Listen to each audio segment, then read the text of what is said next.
So I just got back from vacation and I did something a little bit different this year than I normally do. And that is I tried as best I could to stay off social media. I know, sacrilege for some folks. But when I got back on, I noticed a big change. I'm sure you did too. The little light blue box with the white bluebird was no longer there and was replaced by the big black box and a big X for Twitter.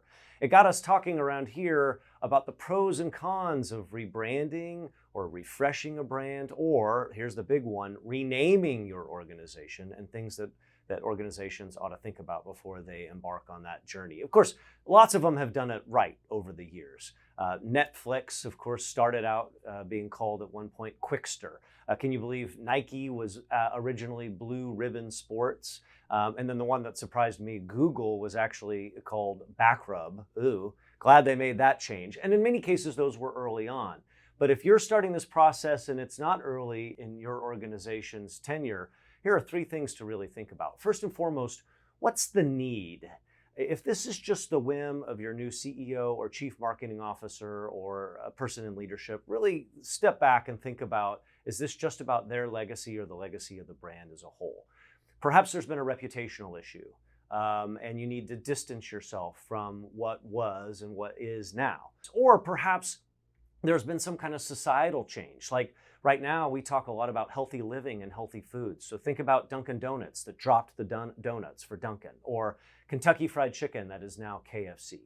Number two, really important to think about always, any kind of change like this, what are the unintended consequences? Surely someone in your audience or one of your followers isn't going to like it, so what will you say? But in many cases, brands haven't thought that through at all, and they weren't prepared to respond, and they sacrificed for the good, for the perfect, and it really worked against them.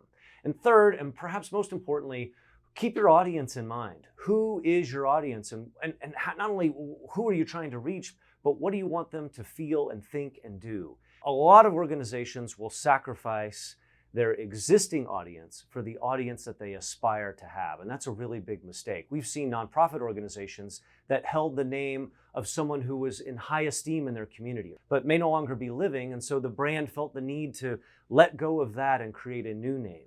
Unfortunately, sometimes they ended up with something that was very vanilla and very generic. And they gave up the audience of dedicated supporters who knew who that famous person was and no longer wanted to support the organization because they felt like they were being disrespectful. Always important to keep your audience in mind.